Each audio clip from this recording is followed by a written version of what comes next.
Good afternoon, dear friends. Happy weekend. Today is Friday and it is 19th of day of May 2023. Now we are here again with another update, and this one needs your maturity, to be able to understand it because it is legal terms and it's coming from Aloy Ejimakor. He said that Nnamdi Kanu asked him a question in court. Why is it that it's taking too long for him to get justice? Taking too long. It's almost taking 8 years from the time they arrested him before to this time of abduction.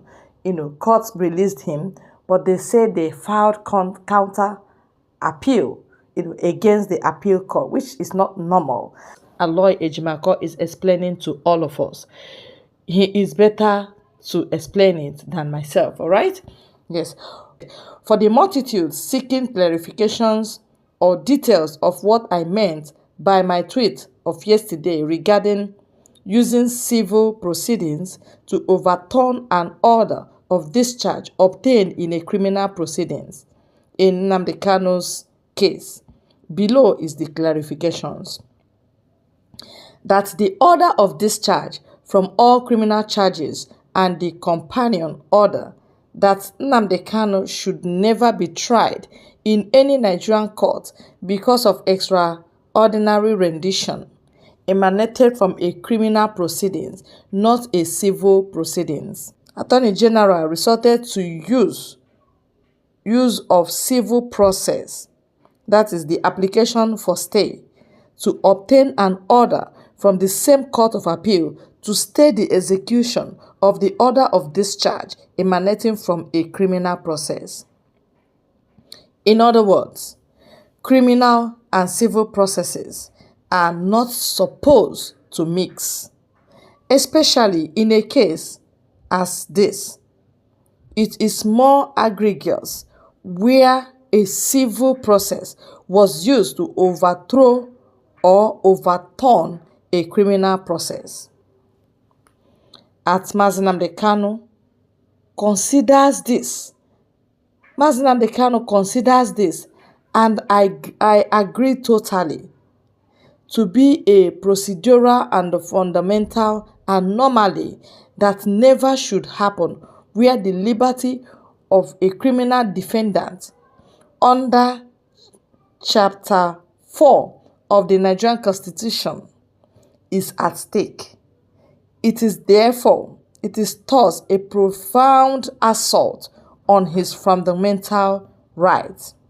Additionally, Nnamdi Kanu is dismayed that it took mere few days to obtain this infamous order of stay, which temporarily destroyed the order of discharge, whereas it has taken him nearly 8 years from when he was initially arrested and discharged in 2015 to get justice, including particularly that it will now take almost 1 year for Supreme Court to hear his appeal, from when it was filed in October last year to September this year, when the appeal is set to be heard. All these things have disadvantaged. Nnamdi Kanu and triggered a manifestly unjust situation. All these things have disadvantaged Nnamdi Kanu and triggered a manifestly unjust situation where Nnamdi Kanu's detention has turned extrajudicial and extra-constitutional because he is neither currently facing any trial nor does he have any charge pending against him. Therefore, his detention is now tantamount to serving a sentence of imprisonment without a conviction or even a trial. That's what makes it a travesty of justice and even a trial by ordeal. And it should not be allowed to stand. This is very confusing, and that's exactly what they want to do. using using civil proceedings to overturn an order of discharge obtained in a criminal proceedings. They say he committed treasonable felony. They say that is under criminal proceedings. But now, hence he did not commit that because the same court in Nigeria acquitted him and set him free. Go, you have no case to answer. Be returned to Kenya where they forcefully brought you down to Nigeria. Return to Kenya, pay him compensation. Immediately they filed appeal. They appealed the judgment of appeal court. It doesn't happen that way. And now they are telling you that they don't have space to judge Nnamdi Kanu for now. And they want to make it 1 year from October when he got that verdict. And people rejoiced extremely. People rejoiced. Biafran people rejoiced. Even Michael Zokome rejoiced openly that, oh, justice has been served. Up till now, no justice in Nigeria. And they want to use cunningly to tell you that, oh, Nigerian court and Nigerian law is not working.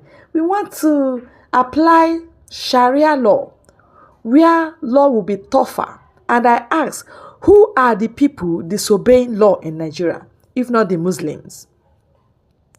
Who are the people that are not under law in Nigeria, if not the presidency and the Kakos and their likes, and even Mieti Allah, and even Boko Haram? They are the people that are not under Nigerian law. Yes. And they now want to use their Sharia law to come so that they will start obeying Sharia law in the public, whereas they don't obey Sharia law. If they do obey Sharia law, let me ask, oh, Sharia law is telling you to start killing people, not to arrest criminals, not to deal decisively with criminals, to be doing terrorism. Oh, if this is what Sharia law means, then people, you can see that Sharia law is demonic.